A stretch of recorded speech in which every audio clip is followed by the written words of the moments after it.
Hello students, like yesterday I have discussed about the consumer equilibrium as well as about the consumer equilibrium in case of one commodity. Now related to consumer equilibrium, one more topic is there in your syllabus, which is case of two commodities. Like you can see on your screen, consumer equilibrium in case of two commodities. Like in my previous video I've discussed the consumer equilibrium related to one commodity. उसके अंदर हमने एक ही commodity ली थी. Now in case of two commodities we will take two commodities. Now first of all, before starting this session you have to keep in mind, in this case we have taken two commodities. First we have assumed as x and the another one we have taken into consideration as y. एक को हमने x लिया, दूसरे को हमने y लिया.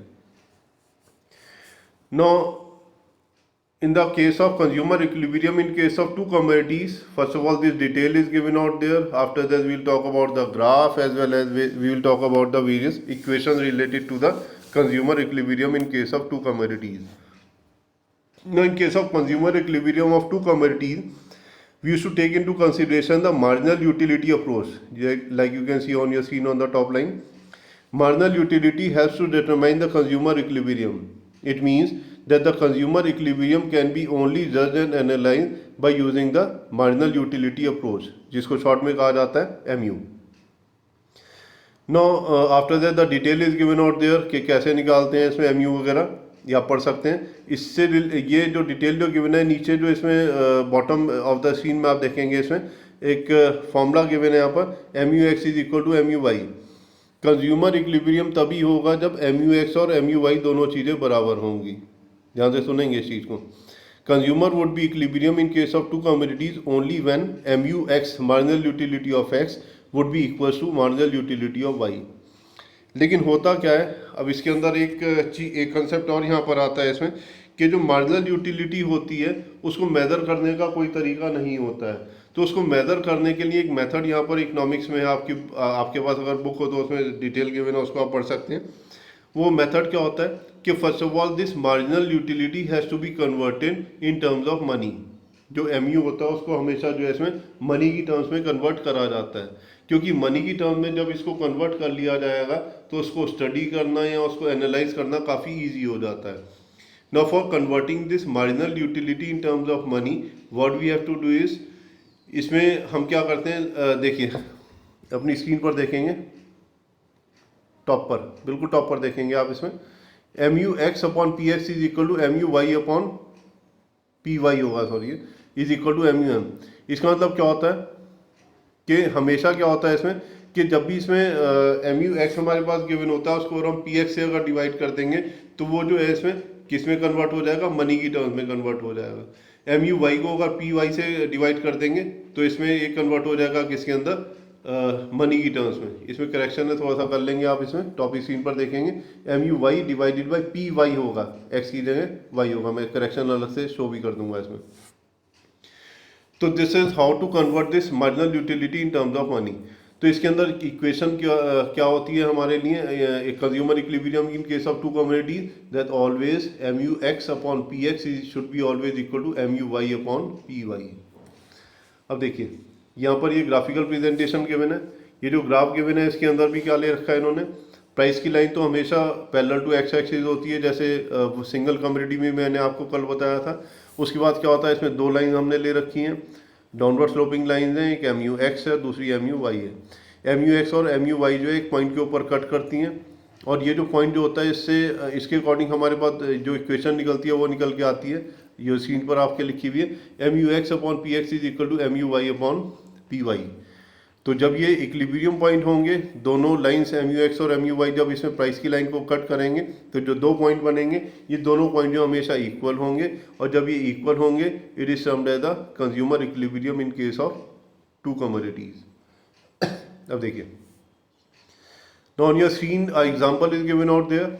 इस example को आप पढ़ सकते हैं, मैं इसमें वैसे शॉर्ट में बता रहा हूँ. इसमें इस एग्जांपल के अंदर ये कहता है, like for example there are two commodities X and Y and the price of each commodity is ₹1. दो कमोडिटीज हैं X और Y, दोनों की प्राइस जो है इसमें ₹1 है. एक कस्टमर है, एक कंज्यूमर है, उसके पास ₹5 है. ₹5 जो वो उसे खर्च करने हैं X कमोडिटी को परचेज करने के लिए, या फिर Y कमोडिटी को परचेज करने के लिए, या फिर दोनों के लिए. अब इसके अंदर ये कंसेप्ट ज़रा ध्यान से सुनेंगे, इसमें मैं इसमें रीडिंग भी आपको करवा दूंगा इसमें। ये देखिए यहाँ से आप पढ़ेंगे इसमें, अपनी स्क्रीन पर टॉप लाइन देखेंगे इसमें, consumer will spend his total income and purchase 3x and 2y and maximise his satisfaction to the 19 units. If he spent his money on any other combination, total utility would be less than 19 units. Thus he buy 3 units of X and 2 units of Y. इसके अंदर यहाँ पर ये बताया जाता है इसमें X और Y दो कम्युनिटीज़ हैं, दोनों की प्राइसेस लिए हमने 1 रुपीज़ पर यूनिट, उसकी इनकम है कितनी 5 रुपीज़। अब 5 रुपीज़ जो वो स्पेंड करना चाहता है, 5 रुपीज़ जो स्पेंड करना चाहता है या तो X पर करेगा या Y पर करेगा। इसके लिए अब हम ये टेबल देखते हैं। ये देखिए 5 units are given out there, MUX and MUY is also given out there। अब यहाँ पर ये कहता है कि इसके अंदर जो है इसमें 5 रुपीज़ जो उसने स्पेंड करने हैं वो इस तरह से खर्च करेगा कि जो लास्ट रुपीज़ जो स्पेंड करेगा, 5 रुपीज़ है 1 2 3 4 5, लेकिन 5 रुपीज़ जो वो स्पेंड करेगा तो उसमें 4th रुपी और 5th रुपी जो स्पेंड करेगा वहाँ पर उसके अंदर जो कोई डिफरेंस नहीं आएगा। जैसे मान लीजिए अपनी स्क्रीन पर ध्यान देंगे इसमें, 1 रुपी उसने खर्च करा जहाँ पर 5 लिखा हुआ है वहाँ पर, 2 खर्च करे उसने जहाँ पर 4 लिखा हुआ है वहाँ पर, फिर उसके बाद 3 खर्च करे उसने सेकंड यूनिट के अंदर जहाँ 4 लिखा हुआ है वहाँ पर, उसके बाद 4th रुपी उसने खर्च करा जहाँ पर 3 लिखा हुआ है, 2 के सामने MUY के नीचे जो 3 लिखा हुआ है वहाँ पर खर्च करा। 5th रुपी उसने खर्च करा 3rd यूनिट के ऊपर जहाँ पर 3 लिखा हुआ है वहाँ पर। अब आपने यहाँ पर यह ध्यान देना है कि सेकेंड यूनिट और 3rd यूनिट के अंदर अपनी स्क्रीन पर देखें, यहाँ पर जो 3 और 3 लिखा हुआ है, ये देखिए और जूम कर देता हूँ, 3 और 3 जो लिखा हुआ है इसका मतलब क्या हुआ कि 4th रुपी उसने खर्च स्पेंड करा था 3 पर जो वाई की साइड में लिखा हुआ है, और 5th रुपी जो उसने खर्च करा था कहाँ पर, एक्स पर जहाँ पर 3 लिखा हुआ है। अब चाहे तो इसको उल्टा भी कर सकते हैं, 4th रुपी जो है एक्स के ऊपर खर्च कर सकता है और 5th रुपी जो है वो वाई के ऊपर खर्च कर सकता है। इसका मतलब क्या होता है, जो लास्ट रुपी जो स्पेंड करेगा that would not make any difference to the consumer. तो this situation is termed as the situation of consumer equilibrium. उसके बाद ये यहाँ पर इसके अंदर इसमें एग्जांपल लेकर के इसमें एक्सप्लेन कर रखा है कि भाई इसमें अगर ये देखिए 3 कंडीशन यहाँ पर गिवन है, MUX/PX is greater than MUY/PY, एक इक्वल की कंडीशन है, और एक राइट साइड में देखेंगे इसमें MUX/PX is less than MUY/PY। इनका भी थोड़ा सा एक्सप्लेनेशन दे रहा हूँ, बाकी एग्जांपल वगैरह आप इसमें देख सकते हैं अपने आप। फर्स्ट कंडीशन जो आपकी लेफ्ट स्क्रीन पर गिवन है, MUX/PX is greater than MUY/PY। Explanation ध्यान से सुनेंगे क्योंकि एक भी पॉइंट अगर आपको क्लियर नहीं होगा तो बाकी के 2 पॉइंट्स क्लियर नहीं होंगे।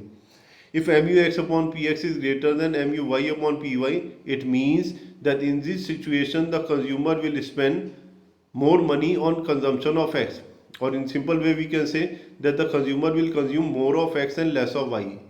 ठीक है, जब MUX/PX is greater than MUY/PY होगा तो कंज्यूमर जो वो X की कंजम्पशन के ऊपर ज़्यादा पैसा खर्च करेगा। जब वो ज़्यादा पैसा खर्च करेगा, X का कंजम्पशन जब इंक्रीज हो जाएगा तो क्या होगा, इसमें एक पर्टिकुलर लेवल पर जा करके वो पूरी तरह से सेटिस्फाइड हो जाएगा, और जो उसकी मार्जिनल यूटिलिटी है X की उसके लिए वो कम होनी शुरू हो जाएगी।